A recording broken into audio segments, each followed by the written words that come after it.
आज हम लोग पढ़ते हैं मौर्य प्रशासन। यह है मौर्य प्रशासन। मौर्य प्रशासन, मौर्य एडमिनिस्ट्रेशन। यह है मौर्य प्रशासन। इसको हम लोग देखते हैं मौर्य प्रशासन, मौर्य एडमिनिस्ट्रेशन। ये मौर्य प्रशासन किसको, प्रशासन का माने क्या है, मीनिंग ऑफ एडमिनिस्ट्रेशन। ये प्रशासन का ये माने क्या है, इस बात को जरा सा हम लोग देखें। ये प्रशासन किसको कहते हैं, इस बात को जरा सा देख लेते हैं।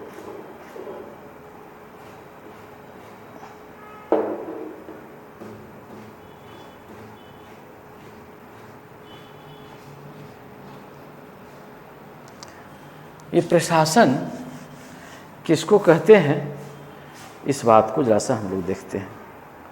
प्रशासन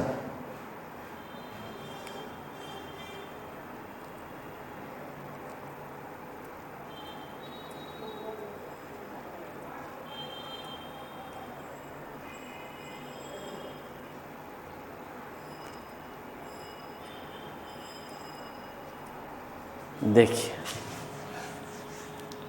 ये प्रशासन, तो प्रशासन शब्द जो बना है, ये प्रशासन, प्रशासन का अंग्रेजी होता है एडमिनिस्ट्रेशन, एडमिनिस्ट्रेशन।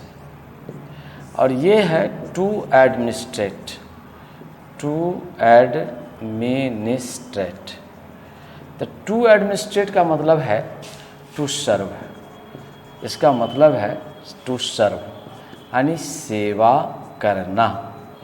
ये सेवा करना, तो किनका सेवा करना भाई, तो कहता है जनता का सेवा करना। यही जनता का ये सेवा करना। तो जब जनता का ये सेवा करना है, तब यही कहलाता है पबैड, यानी पब्लिक, पब्लिक। ये कहलाता है पब्लिक एडमिनिस्ट्रेशन। एडमिनिस्ट्रेशन का मतलब होता है सेवा करना, और जब जनता की सेवा करने लगता है तब वही क्या कहलाता है, पब्लिक एडमिनिस्ट्रेशन।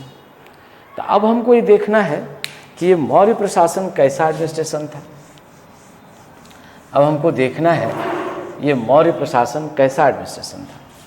ये जो मौर्य प्रशासन जो हम लोग देखते हैं, ये मौर्य प्रशासन, प्रशासन, तो ये क्या था भाई, ये केंद्रीकृत प्रशासन था।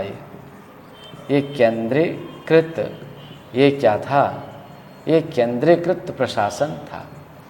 तो केंद्रीकृत प्रशासन का मतलब है सेंट्रलाइज्ड। केंद्रीकृत प्रशासन का मतलब है कि सारी शक्ति राजा में निहित थी। सारी शक्ति, सारी शक्ति ये किस में निहित थी, राजा में ये निहित थी, ये निहित थी।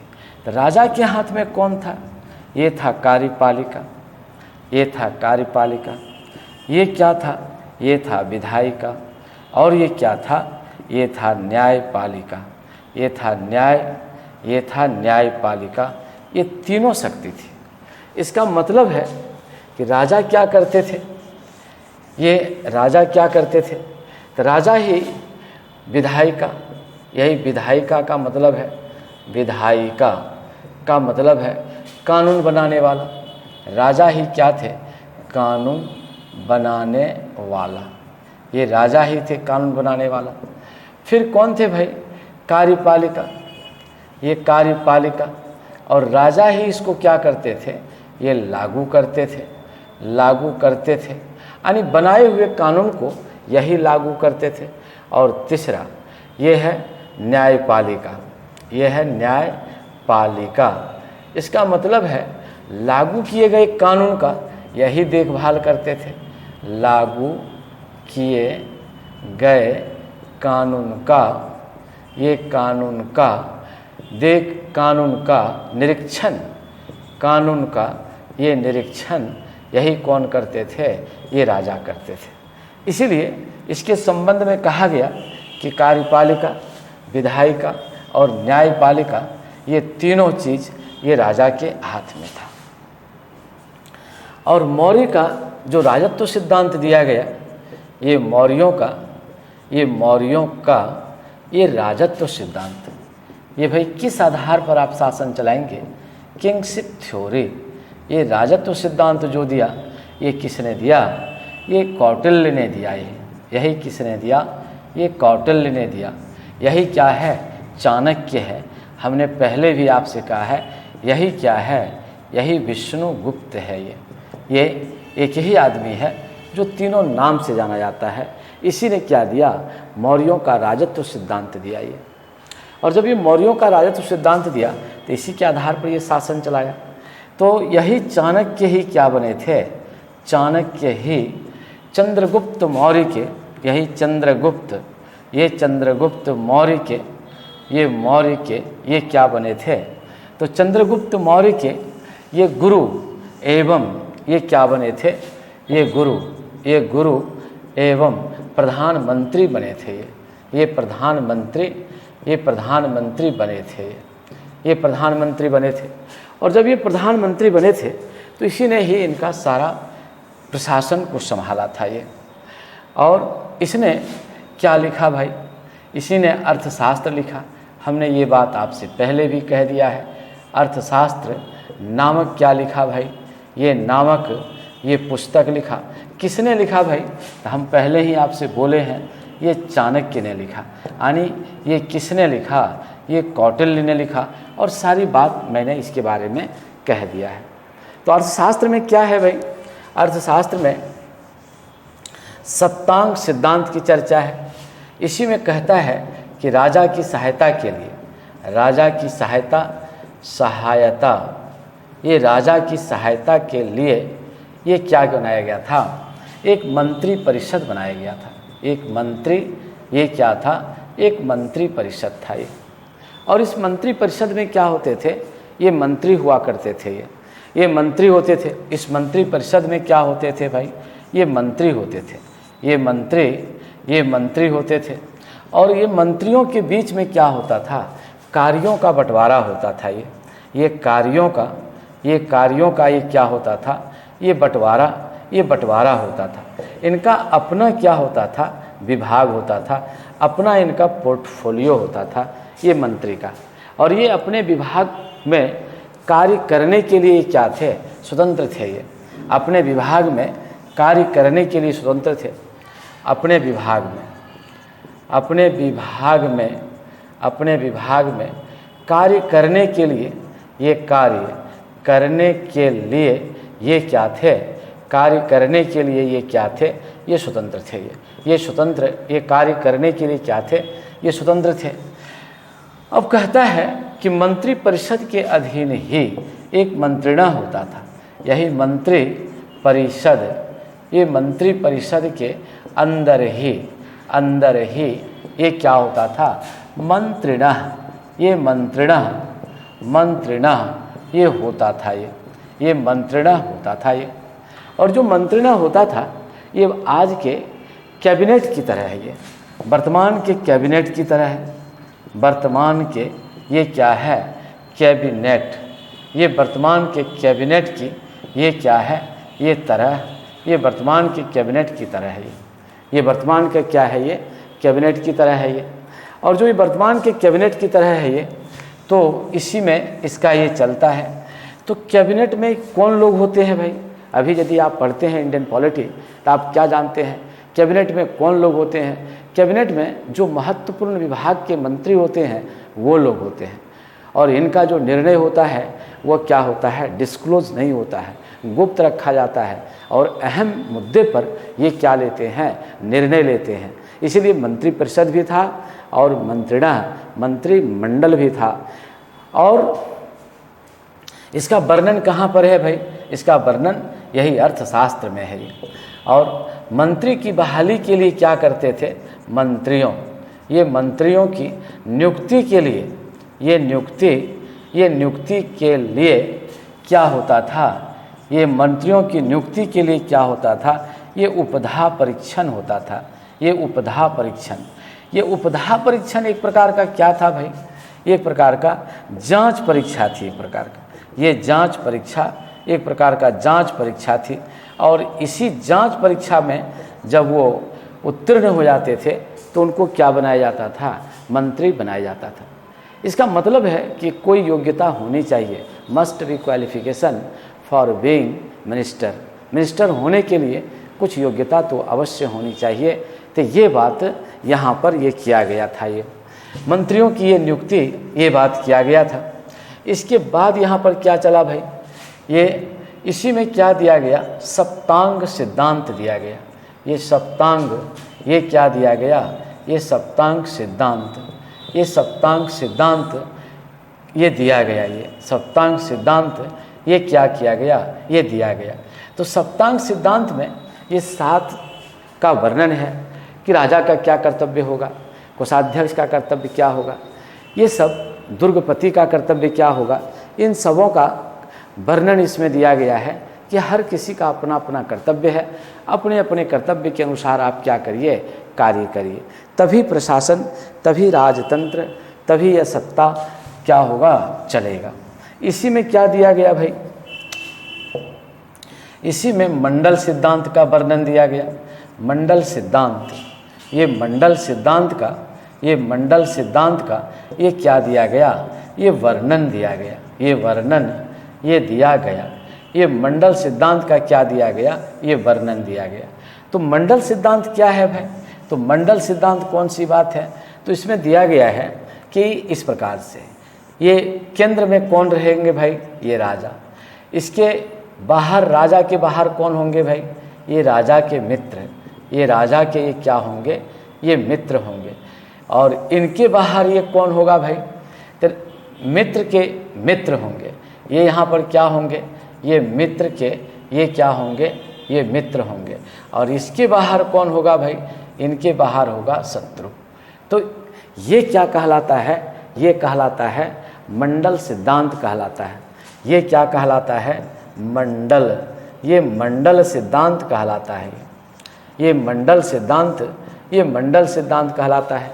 तो मंडल सिद्धांत का मूल उद्देश्य था कि राजा को अपने आप को क्या करना, सुरक्षित रखना। अपने आप को क्या करना, ये बिल्कुल क्या रखना, ये सुरक्षित रखना। तो अर्थशास्त्र में 2 चीज़ों का वर्णन है, एक सप्तांग सिद्धांत और दूसरा कौन है भाई, मंडल सिद्धांत का है। तो अर्थशास्त्र में ये दोनों का वर्णन है, अर्थशास्त्र में ये दोनों का वर्णन है। ये है सप्तांग सिद्धांत, सप्तांग, ये है सप्तांग सिद्धांत। और दूसरा कौन है भाई, ये है मंडल सिद्धांत, ये है मंडल, ये मंडल सिद्धांत। ये दोनों का इसमें क्या दिया गया है, ये वर्णन दिया गया है। तो इस प्रकार से यह वर्णन यहाँ पर चलता है। तीसरा में हम लोग यहाँ पर देखते हैं कि अब इसको प्रशासन को देखते हैं। तो इनके प्रशासन को क्या कर दिया गया, ये प्रशासन को 3 भागों में बांट दिया गया। ये किस में बांट दिया गया, केंद्रीय प्रशासन, ये केंद्रीय प्रशासन किस में बांट दिया गया, राज्य प्रशासन, राज्य प्रशासन यानी प्रांतीय प्रशासन, और किस में बांट दिया गया, ये बांट दिया गया स्थानीय प्रशासन। ये 3 भागों में इसको क्या कर दिया गया, ये बांट दिया गया। केंद्रीय प्रशासन, राज्य प्रशासन और किस में बांट दिया गया, स्थानीय प्रशासन। ये 3 भागों में इसको क्या कर दिया गया, बांट दिया गया। तो अब हम लोग देखते हैं केंद्रीय प्रशासन को देखते हैं। अब हम लोग देखते हैं केंद्रीय, ये है केंद्रीय प्रशासन, ये केंद्रीय प्रशासन। तो केंद्रीय प्रशासन में हम लोग देखते हैं किसमें शीर्ष पर कौन होता था भाई, ये राजा होता था। और राजा की मदद के लिए कौन होते थे भाई,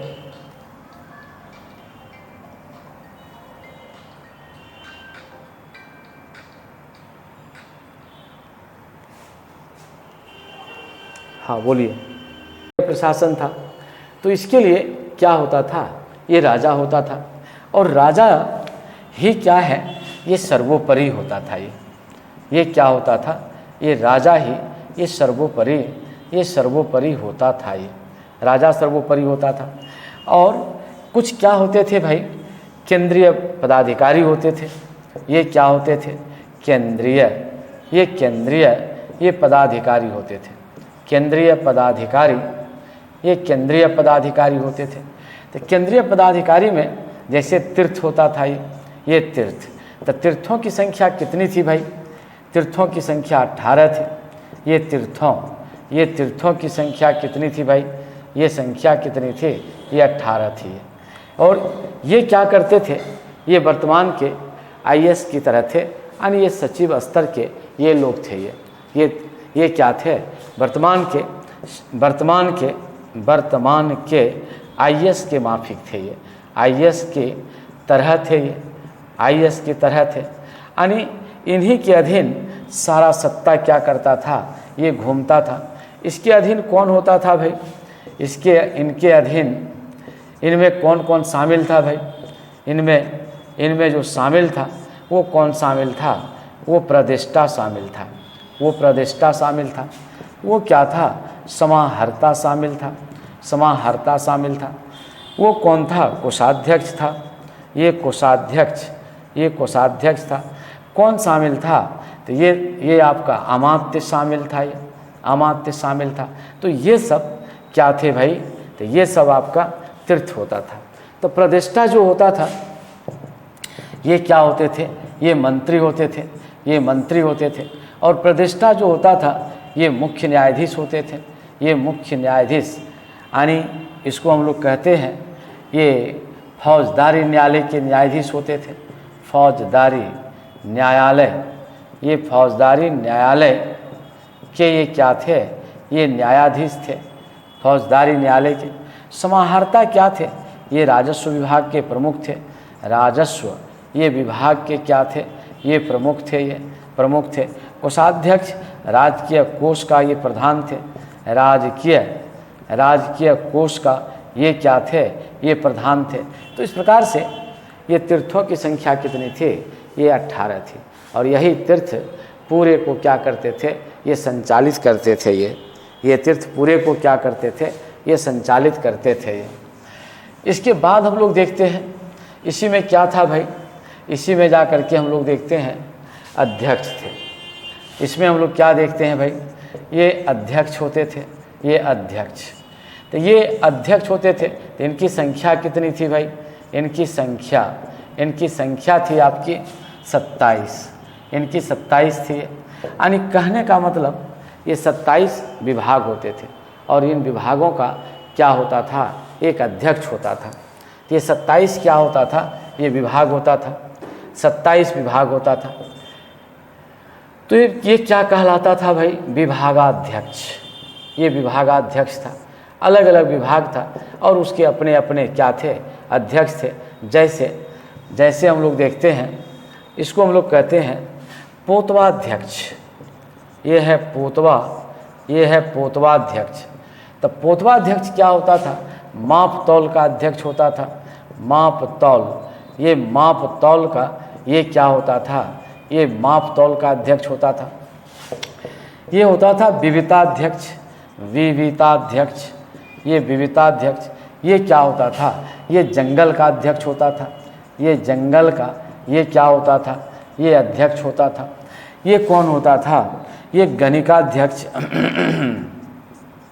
ये गणिकाध्यक्ष ये क्या है? ये वैश्याओं का अध्यक्ष होता था। ये वैश्याओं का ये क्या होता था? ये अध्यक्ष होता था। ये कौन होता था भाई? ये होता था पण्याध्यक्ष। ये होता था पण्याध्यक्ष। ये है पण्याध्यक्ष। ये पण्याध्यक्ष ये क्या है? निर्मित वस्तुओं का अध्यक्ष होता था। ये निर्मित वस्तुओं का ये क्या होता था? ये अध्यक्ष होता था। निर्मित वस्तुओं का ये क्या होता था? ये अध्यक्ष होता था। फिर हम लोग यहाँ पर देखते हैं, ये 5 में हम लोग देखते हैं, ये होता था सूत्राध्यक्ष। ये सूत्राध्यक्ष ये क्या होता था? कपड़े का। ये कपड़े विभाग का अध्यक्ष होता था। कपड़ा विभाग का ये क्या होता था? कपड़ा विभाग का विभागाध्यक्ष। ये कपड़ा विभाग का क्या होता था? कपड़ा विभागाध्यक्ष ये होता था। इसी प्रकार से हम लोग देखते हैं लक्षणाध्यक्ष। ये है लक्षणाध्यक्ष। ये अध्यक्ष ये सिक्का का यानी सिक्काध्यक्ष पैसा कौड़ी का ये क्या होता था, मुद्राध्यक्ष होता था ये, इसी को हम लोग कहते हैं मुद्रा विभाग का प्रधान होता था, ये मुद्रा विभाग का ये प्रधान होता था। तो इस प्रकार से यहाँ पर क्या होता था, ये होता था। फिर ये होता था विविताध्यक्ष, ये तो हो गया, विविताध्यक्ष लिख दिए हैं।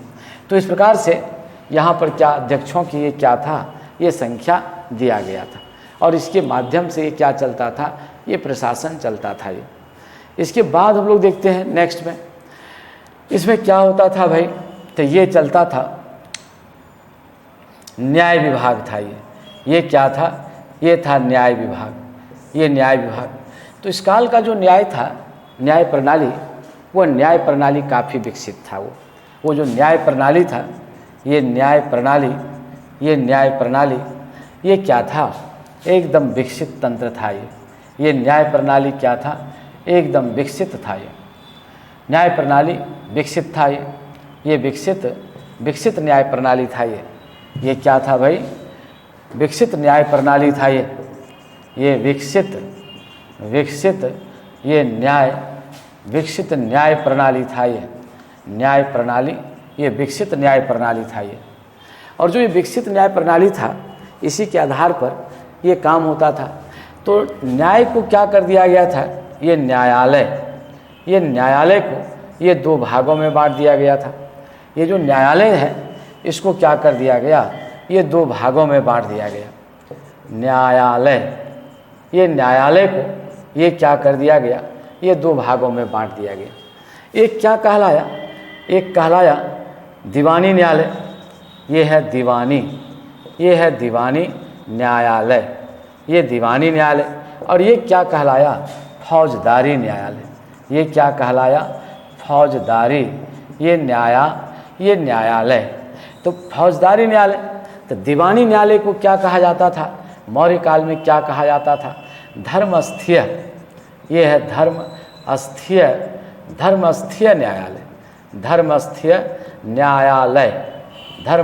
न्यायालय। और इसी को वर्तमान में क्या कहा जाता है, इसी को वर्तमान में कहा जाता है दीवानी न्यायालय, यानी व्यवहारिक न्यायालय, व्यवहार यही क्या कहलाता है, न्यायालय, ये व्यवहार न्यायालय। और फौजदारी न्यायालय को क्या कहा जाता था, यही जो फौजदारी न्यायालय होते थे, तो मौर्य काल में क्या कहा जाता था, कंटक शोधन, यही क्या कहलाता था, ये कंटक शोधन कहलाता था। तो कंटक का मतलब होता है दुष्ट, दुष्ट को क्या देना है भाई, सजा देना है। और यही आज क्या कहलाता है, फौजदारी न्यायालय कहलाता है, क्रिमिनल कोर्ट कहलाता है, यही क्या कहलाता है, क्रिमिनल ये कोर्ट कहलाता है, यही क्रिमिनल कोर्ट कहलाता है। और ये क्या कहलाता है, सिविल कोर्ट कहलाता है, ये क्या कहलाता है, सिविल कोर्ट, यही ये कहलाता है, ये सिविल कोर्ट कहलाता है। इस प्रकार से न्यायालय को क्या कर दिया गया, दो भागों में बांट दिया गया। एक कहलाया धर्मस्थीय न्यायालय और दूसरा क्या कहलाया, कंटक शोधन न्यायालय। कंटक शोधन न्यायालय ही क्या कहलाता है, फौजदारी न्यायालय, यही कहलाता है क्रिमिनल कोर्ट। फिर ये क्या है, दीवानी न्यायालय है, यही व्यवहार न्यायालय है, इसी को क्या कहा जाता है, सिविल कोर्ट कहा जाता है। ये तो ये सिविल कोर्ट कहा जाता है। इसके बाद हम लोग देखते हैं, यहाँ से हम लोग देखते हैं नेक्स्ट पॉइंट। अब वो जो धर्मस्थीय न्यायालय होता था, ये जो धर्मस्थीय न्यायालय होता था, धर्मस्थीय ये जो न्यायालय होता था, ये धर्मस्थीय न्यायालय जो होता था, तो धर्मस्थीय न्यायालय में क्या इसको हम लोग कहे, अभी भाई अभी मैंने आपसे कहा, यही क्या कहलाता है, दीवानी न्यायालय, यही कहलाता है दीवानी न्यायालय, यही दीवानी न्यायालय कहलाता है। तो इसमें कौन मुकदमा होता था भाई, इसमें कहता है असंज्ञेय अपराध,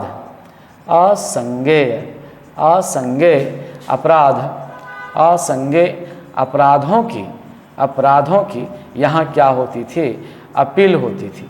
असंज्ञेय अपराधों की अपील होती, ये असंज्ञेय अपराधों की ये अपील होती थी। यानी असंज्ञेय का मतलब है कि जो बहुत ही सीवियर्स ना हो, यानी सामान्य अपराध, जैसे हम लोग कह सकते हैं विवाह, विवाह से संबंधित मुद्दा, तलाक से संबंधित मुद्दा, ये ज़मीन से संबंधित मुद्दा, तो ये सब मुद्दा क्या है, ये धर्मस्थीय न्यायालय में अपील किया जाता था। और वहाँ जो हम लोग देखते हैं, कहाँ भाई, ये दीवानी न्यायालय में जो हम लोग देखते हैं, दीवानी हो गया, यानी कंटक शोधन में जो देखते हैं, कंटक, ये कंटक शोधन, तो कंटक शोधन में अभी अभी हमने कहा यही क्या कहलाता है, फौजदारी, यही कहलाता है फौजदारी ये न्यायालय, यही फौजदारी ये क्या कहलाता है, ये न्यायालय कहलाता है। तो कंटक शोधन में जो फौजदारी न्यायालय है, इसको कैसे कहते हैं भाई, तो ये कहा जाता है क्या है, कंटक शोधन में ये फौजदारी न्यायालय। तो ये क्या है, इसमें कौन किनकी अपील होती है, तो इनमें जो अपील होती है, अपील जो होती है संज्ञेय अपराधों की अपील होती है। ये क्या होती है, संज्ञेय अपराधों, संज्ञेय अपराधों की ये क्या होती है, ये अपील होती है। ये संज्ञेय अपराधों की ये अपील होती है। यानी संज्ञेय का मतलब हुआ जो बहुत ही गंभीर अपराध हो, राइट, यानी कहने का मतलब है गंभीर अपराध, ये कहने का मतलब है ये गंभीर अपराध, ये गंभीर अपराध का ये क्या होता है, ये अपील होता है। तो जो गंभीर अपराधों की जो ये अपील होती है, इसी को हम लोग क्या कहते हैं, संज्ञेय अपराध। तो इसमें क्या होता है भाई, जैसे आगजनी, जैसे डकैती, जैसे क्या होता है डकैती, जैसे हम लोग हत्या, जैसे बलात्कार, ये बलात्कार, तो ये सब क्या है, तो ये सब मामलों की अपील इसी में होता है। और इसके जो मुख्य न्यायाधीश होते थे वही क्या कहलाता था, वही प्रदेष्टा कहलाता था। इनके जो मुख्य न्यायाधीश होते थे, ये मुख्य न्यायाधीश, यही जो मुख्य न्यायाधीश होते थे, यही क्या कहलाता था, यही कहलाता था प्रदेष्टा कहलाता था। और यही न्यायालय को क्या करते थे, यही न्याय दिया करते थे कि भाई किनका क्या न्याय होगा, इनका न्याय इसी क्रम में ये चलता था। ये देखिए, तो ये था मुख्य न्यायाधीश, ये मुख्य न्यायाधीश की बात होती। अब दंड की जो प्रक्रिया थी, ये दंड की जो प्रक्रिया थी, तो दंड दोनों दिया जाता था, शारीरिक दंड, ये क्या दिया जाता था, शारीरिक दंड, और दूसरा क्या दिया जाता था, ये आर्थिक दंड दिया जाता था, आर्थिक दंड, ये दोनों दिया जाता था। तो आर्थिक दंड, शारीरिक दंड बहुत कठोर था, एकदम चाणक्य ने बहुत सोच समझ करके इस दंड को बनाया था। इनका मानना था कि जब तक कठोर दंड नहीं देंगे, अपराधियों का रूह नहीं कांपेगा, वो अपराध करना भूलेगा नहीं। इसीलिए क्या करते थे, कोड़े से मरवाते थे। ये क्या करते थे भाई, तो दंड में जो शारीरिक दंड में जो दिया जाता था, वो क्या दिया जाता था, तो सबसे पहला काम ये क्या दिया जाता था, तो इसमें दिया जाता था अंग विच्छेद कर देते थे, अंग छेदन।